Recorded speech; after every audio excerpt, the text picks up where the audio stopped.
Hello and welcome to this short video about repeated or compound percentage change. Now let's just imagine that I want to increase £50 by 12%. What we were able to do here is 50 times 1 plus 12 over 100. And if you remember, the 1 plus comes from it being an increase, and the 12 over 100 is the percentage. That equals £56. Let's imagine my next question was increase £56 by 12%. Again, I would do 56 times 1 plus 12 over 100. And that's £62.72. Now I want to increase £62.72 by 12%. So that'd be 62.72 times 1 plus 12 over 100, which rounds to £70.25. So you can see what I've done there is increased £50 by 12% 3 times. I've increased it by 12% to get 56, by 12% again to get 62.72, and by 12% again to get 70.25.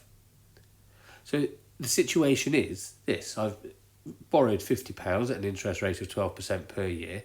How much would I owe after 3 years? Well, we can see from above that it's £70.25. What I've actually done, if you think through all of these steps, is £50 times 1 plus 12 over 100, and then times by 1 plus 12 over 100 again, and then times by 1 plus 12 over 100 again.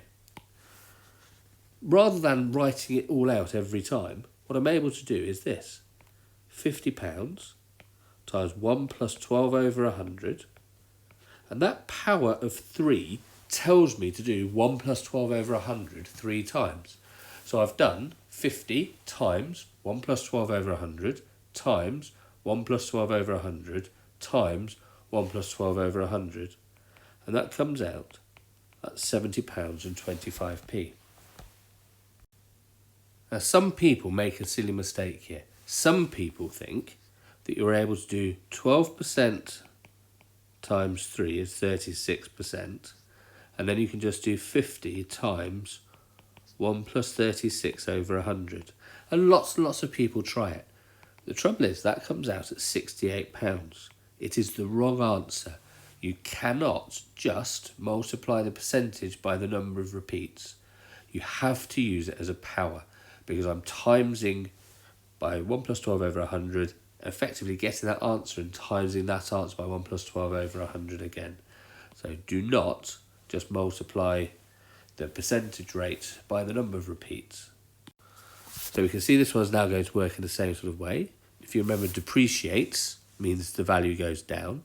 So I'm buying a car for £10,000. Its value depreciates, goes down by 11% a year. How much is it worth after 5 years? So I'm going to do 10,000 times 1 minus 11 over 100. And it's a minus because the value is going down, because it says depreciates. And then I'm going to have a power of 5.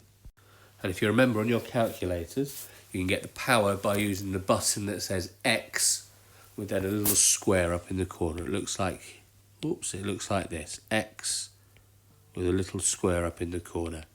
And that comes out at £5,584.06. And obviously I'm rounding there. So a colony of ants increases in size by 8% every month. If it started at 20,000 ants, how large is it after 1 year? So we just need to make sure we read questions carefully. We're going up 8% every month, so we're going to get 12 repeats. So it's 20,000, and it's a 1 plus because it's an increase.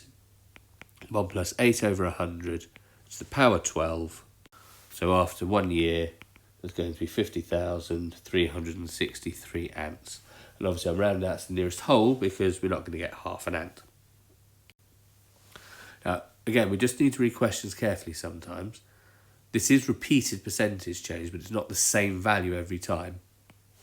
So what I need to do here is 30,000 times 1 plus 3 over 100 to find out how much it's worth after 1 year, and then times that by 1 plus 2 over 100 to find what it is after the second year, which is 31,518. And hopefully that makes sense, what I'm doing there. increasing by 3%, getting an answer, and then increasing by 2%, so 1 plus 2 over 100. So as a general rule, what we're going to be doing is the new value is the original times 1 plus or minus percent over 100 to the power n. It's really important you remember to put those brackets in, otherwise the power bit isn't going to work, and n is the number of repeats. I hope that helps. Thanks very much.